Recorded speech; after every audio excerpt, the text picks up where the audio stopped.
2026 T20 world cup గెలవబోతోంది. జై శ్రీరామ్.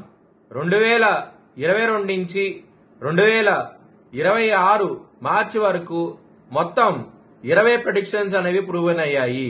అవన్నీ కింద డిస్క్రిప్షన్ లో ఇవ్వడం జరుగుతోంది. ఇది నిజమా కాదా అనుకుంటే కింద డిస్క్రిప్షన్ లో లింక్స్ ఓపెన్ చేసి చూడండి. నిజమైతేనే నా ఛానల్ ని సబ్స్క్రైబ్ చేసుకోండి. మకర రాశికి అధిపతి శని మకర రాశిలో ఉత్తరాషాఢ 2, 3, 4 పాదాలు, శ్రవణం 4 పాదాలు మరియు ధనిష్ట 1, 2 పాదాలు ఉంటాయి.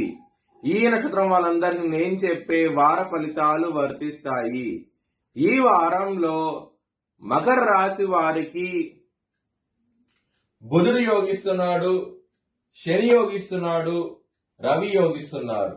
3 గ్రహాలు యోగిస్తున్నాయి. మిగతా గ్రహాలు వ్యతిరేకత ఫలితాలు ఉన్నాయి. లక్ష్మీదేవిని ఆరాధించండి.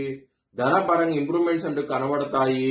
కందులు దానం చేయండి బ్రాహ్మణుడికి, ఇంకా మంచి ఫలితాలు ఉంటాయి. మీరు కనుక ఆదివారం, గురువారం ముఖ్యమైన పనులు స్టార్ట్ చేస్తే కనుక ఖచ్చితంగా విజయం సాధిస్తారు. మంగళవారము, శనివారం రోజున ముఖ్యమైన పనులు స్టార్ట్ చేయకండి. స్టార్ట్ చేస్తే కనుక వ్యతిరేకత ఫలితాలు, ధన నష్టం వచ్చే అవకాశం ఉంటది.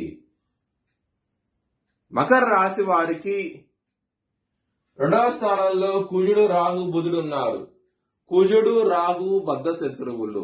దాని మూలంగా కుటుంబ పరంగా ఇబ్బందులు ఉంటాయి. చాలా జాగ్రత్తగా ఉండండి. ధన పరంగా ఏదో విధంగా ధనం అనేది చేతికి వస్తుంది, కానీ కుటుంబ పరంగా మాకు సమస్యలు ఎక్కువగా ఉంటాయి. చాలా ఇబ్బందులు పాలవుతారు ఈ వారం అనేది. లవర్స్ కి మాత్రం బ్యాడ్ టైం నడుస్తోంది. మీ లవర్ కి మనం ప్రపోజ్ చేయకండి. ప్రపోజ్ రిజెక్ట్ చేసే అవకాశాలు ఎక్కువగా ఉన్నాయి. ఇక్కడ పంచమాధిపతి అయిన శని ఇక్కడ శనితో కలిసి ఉండటం మూలంగానే ఇబ్బందులు అనేవి ఉంటాయి. కొంచెం జాగ్రత్త తీసుకోండి. హెల్త్ పరంగా ఎటువంటి సమస్యలు ఉండవు. శత్రువులు అనే వాళ్ళు చాలా తక్కువగా ఉంటారు. శత్రువులు మిత్రులు అవుతారు. కోర్టు కేసు విషయాలు మీరు విజయం సాధిస్తారు.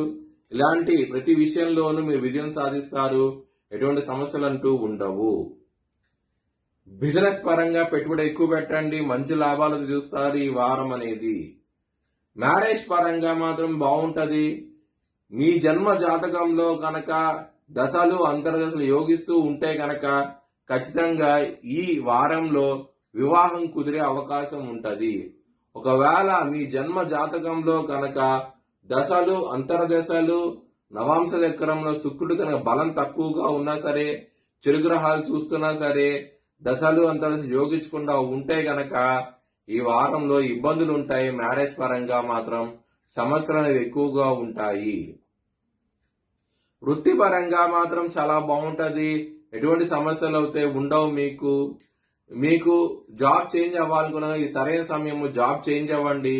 మంచి ఫలితాలు ఉంటాయి. కష్టపెట్టి మంచి ఫలితాలు ఇస్తారు. ఎటువంటి సమస్యలు అయితే ఉండవు ఈ వారం అనేది. వృత్తిపరంగా మాత్రం చాలా ఆనందంగా అయితే ఉంటారు. దశమాధిపతి అయిన శుక్రుడు 3వ స్థానంలో ఉచ్చస్థితిలో ఉన్నాడు. దశమ స్థానం మీద గురువు గారి దృష్టి ఉన్నది. ఈ గ్రహస్థితి ఉండటం మూలంగానే మీకు వృత్తిపరంగా చాలా బాగుంటది. మీ భవిష్యత్ వివరాల కోసమై హెచ్చరిక దిశాలను సంప్రదించండి. Please like, share and subscribe my channel.